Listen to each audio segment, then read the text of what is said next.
V Liberci buď prší, nebo jdete do kopce. Vážení diváci, vítejte u prvního vlogu liberecké palírny. Mezi základní znaky Liberce, krom toho, že je tu spousta kopců a často tady prší, je vrchol a vysílač Ještěd. A co by to bylo za libereckou palírnu, kdybychom se tam dneska nepodívali? Na Ještědu je strašně krásná příroda a byla by jí velká škoda ji ničit s plodinami z automobilů a podobných svinstev. Takže připadla v úvahu jet tam na kole, na koloběžce, anebo jet autem, který je na elektřinu. Haha, v něm dneska já právě sedím. Dámy a pánové, tohle je BMW i3, který mě zapůjčila společnost Kartek Liberec, za což jim moc děkuju. Tak já jsem se konečně vyhrabal z toho traffic jamu, co tady vzniknul. Důvod, proč palírna začala točit autovlogy. Těch autovlogů je na českém YouTube zatraceně málo. A to taky je pravda. Motovlogy se postupně rozjíždějí, ale autovlogů je tam fakt málo. Já už jsem o tom přemýšlel strašně dlouho. Už když jsem viděl video Toma Blackouta, už jako jedno z prvních prostě, tak jsem si říkal, tyjo, to by byl super nápad, vzít tu kameru do auta a začít natáčet. A to podotýkám byl ještě v době, kdy jsem vůbec neexistoval. No ale pak se mi naskytla příležitost levně koupit tady tu autokameru. No a to byl začátek liberecké palírny. Palírna frčí, za necelý půl rok jsem nazbíral téměř 1000 odběratelů, to je prostě masakr lidi, já vám děkuju. Jak jsem tak točil ty dashcam videa, tak mě pak teda napadlo, že bych si ten sen přece jenom mohl splnit a mohl bych začít natáčet autovlogy. A tohle je první autovlog. Teď dáme plné, jo, sledujte, jaký to má odpich. To má prostě lineární vzestup, kroutící momenty dávkované od spoda, během chvilky tam je 75, sorry, tady máme jenom 50, ale to nevadí. Prostě ten odpich je naprosto legendární. Chci prostě rozšířit koncept, ale rozhodně se nebojte, koncept, který byl doteď, čili ty dashcam videa, to rozhodně nekončí, já to budu prokládat v nějaký rozumný míře. Rozhodně až přesednu z tohohle auta do toho svého SDIčka budu být naštvaný, protože tohle jede úplně neuvěřitelným způsobem. Začínají serpentíny. Takže prostě, co se týče videoblogů, máte se na co těšit. Tady to ustřelo, kdybych měl vypnout trakci, tak vypnou kontrol trakce, tak dám krásný drift, ale to dělat nebudu, protože to nechci rozbít samozřejmě. Jinak co se týká výletu na Ještěd, já trochu odbočím, protože tady je ta problematika. Tady je parkoviště, který je vhodný, stojí 100 korun a tady, když dáte auto a tudy půjdete nahoru, tak přijdete pod lanovku. Tou lanovkou se asi za 120 korun dá tam a zpátky, provozují České dráhy a jezdí celkem v pravidelných intervalech. Já teďka jedu v modu Eco Pro Plus, jo, což znamená, že se vypnou všechny zbytečné funkce. Vyplo se jí topení, což si teda nemyslím, že je zbytečná funkce, když dneska je 5 stupňů, ale já prostě potřebuji jet co nejdál. Nemám to pořád někde nabíjet a na benzín jet nechci.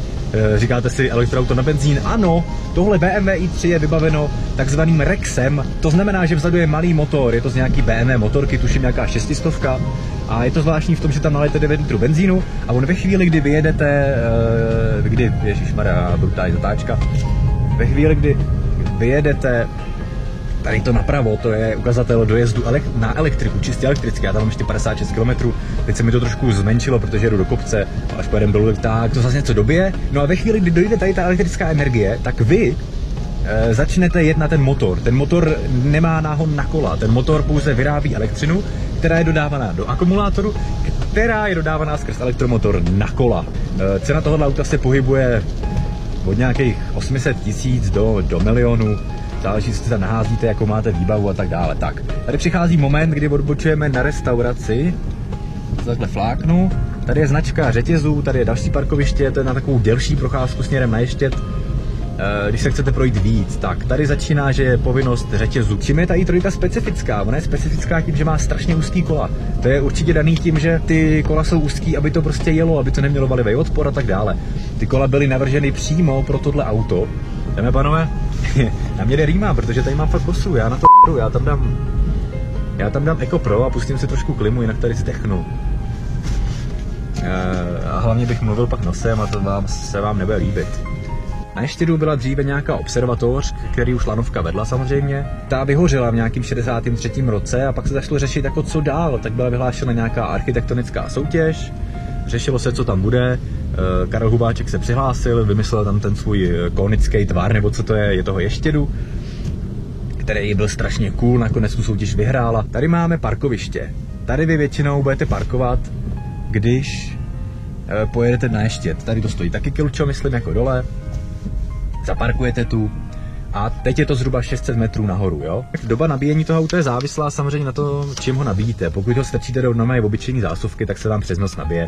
Trvá to něco mezi 8 a 12 hodinama. Záleží, jak moc to vydundáte. Je to dlouho? Není. Hele, my mám zelenou. Takže nejedem.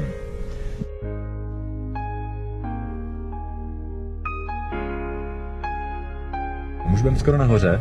Já nevím, jestli by tohle auto tady vůbec zimně vyjelo, nevím, jestli má zimní pneumatiky, ty. Ale je to tady už vidíme příjezd lanovky, jo, lidi. Tady se projede ten tunel, ale vy když sem pojedete jako o víkendu a bude hezký počasí, tak tady bude tolik lidí, že se fakt nevyplatí těm autem jít až nahoru. Co je zajímavé, je to, že parkoviště, úplně to nejspodnější, který jste viděli, stojí 100.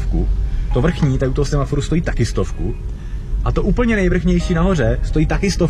Takže tam to odstupňování prostě není, jo. To se úplně divím, protože to by se nabízelo. Já bych to vrchní spoplatnil třeba za 5 kg, že sem se prostě autem nejezdí. Tady mě pravděpodobně někdo zkásne. Nebo nevím, doufám, že ne. Co jsem ještě chtěl říct je to, že ve chvíli, kdy vy vlastně sundáte nohu z plynu, tak to auto začne okamžitě brzdit, jo. Ono se tam rozjedou ty dynama a začne dobíjet, já to pak ukážu. Takže je to strašný nezvyk. Já jsem z Fabie zvyklý dojíždět, takže já pustím plyn a dojedu k semaforu. Tady vždycky pustíte plyn a za 10 metrů stojíte, jo? Vypadáte jak debil.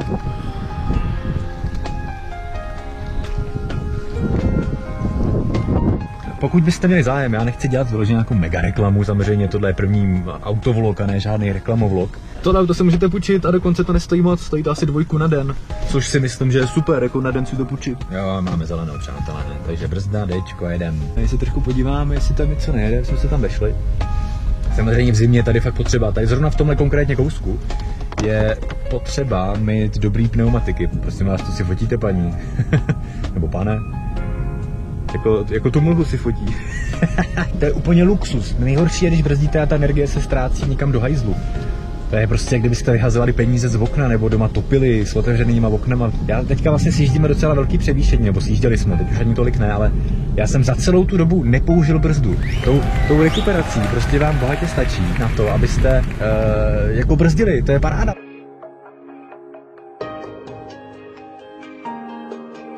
Pokud uslyším nějakou kritiku, jestli se vám ten díl líbil, nelíbil, bude to jedině dobře, protože příště to bude o to lepší. Chápete? Prostě zpětná vazba a jakékoliv výčitka nebo výtka nebo kritika vás posouvá dopředu. Takže já od vás chci, abyste mi to pořádně zhejtili, abyste řekli, jak moc se vám to líbilo, co chcete vidět příště, co mám změnit, co mám předělat. Zkrátka, děláme libereckou palírnu a její autovlogy lepší. Jak vidíme, to pružný zrychlení, který je úplně maximální. To dostal docela slušný směk, jestli jste to viděli. Palce nahoru, palce dolů, napište mi kritiku, mějte se fajn a těším se na vás v dalším díle Palírna vlogu. Ahoj, ahoj, ahoj, čau.